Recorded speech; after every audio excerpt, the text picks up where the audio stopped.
All right, we ready? Yep. Here we go. All right. 3, 2, 1. Here we go. You got this.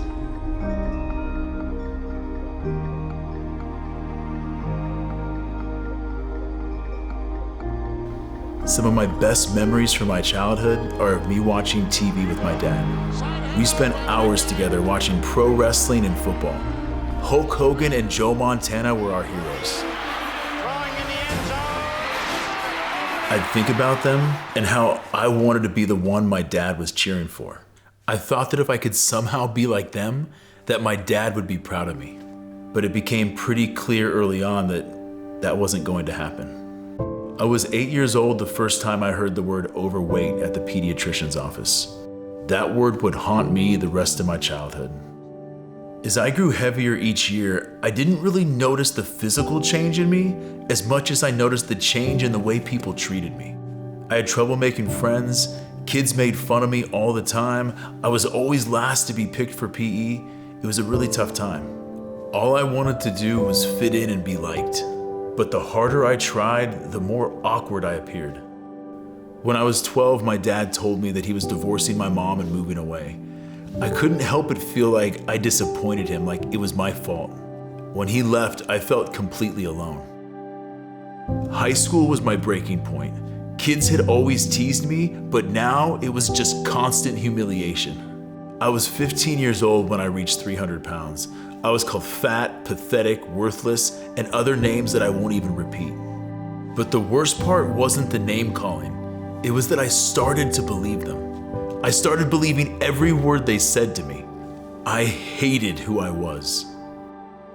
I was incredibly fortunate to have somebody come into my life who couldn't just stand by and watch what was happening. He saw how I had given up on myself, how I was spending all of my time just playing video games and eating junk food. He took it upon himself to change the direction my life was headed, but I wasn't interested. I didn't care anymore.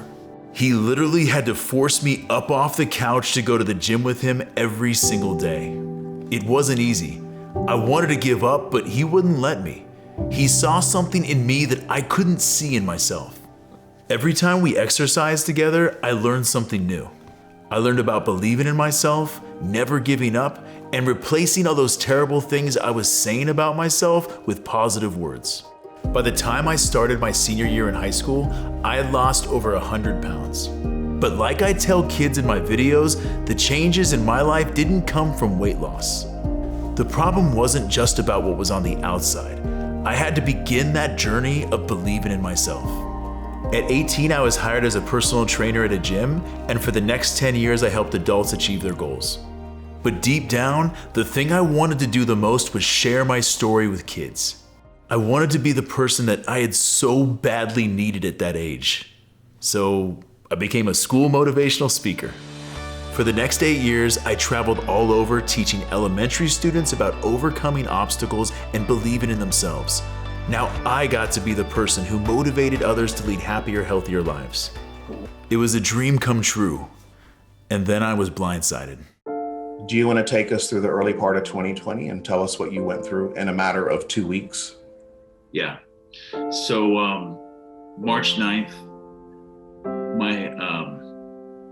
my wife and I found out that we lost our 15-week-old baby Andrew.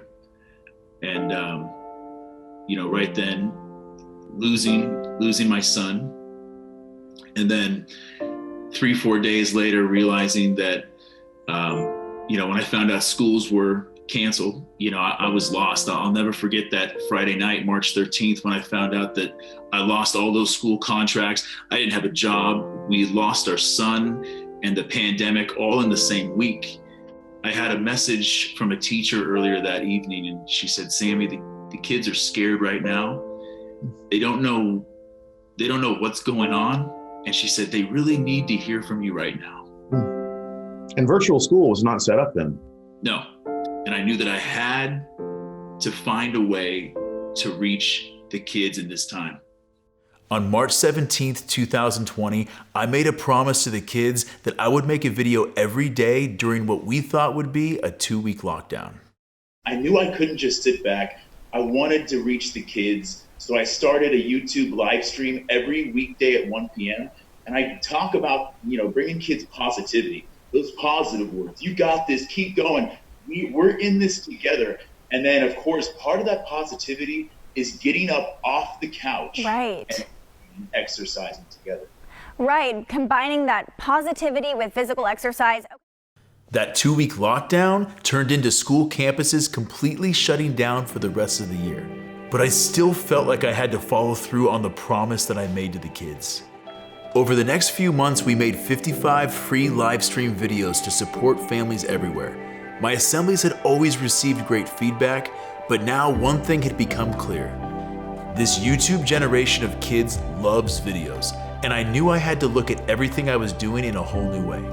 Like a lot of businesses, you had to do the pivot, and you've taken what you normally do in the school auditorium and you've taken it to the digital sphere. What is Sami Circuit On Demand? Sami Circuit On Demand is an ongoing series of K-6 videos and live-streamed virtual family nights that combine social-emotional learning with the power of movement. With the support of my friends, family, and community, I've been able to create an amazing video program that allows me to share my story and inspire more kids than I'd ever imagined.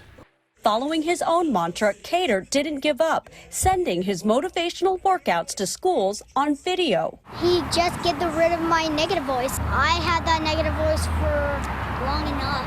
And while the results are in this young boy's eyes lighting up at a video, more magical with the moment he met his hero face to face. Hey! Buddy, what's up? What does Sami stand for? Strive. Strive, achieve, motivate, inspire. Well, you have inspired me more than any words that I could possibly say right now. He related to me, and he came to my life, and he showed me the power that was in us all. Never give up! It's truly an honor for me that I get to be a positive voice in so many kids' lives. I get to show them that no matter where we come from, no matter what we're going through, that we have the power to overcome obstacles, believe in ourselves, inspire others, and never give up.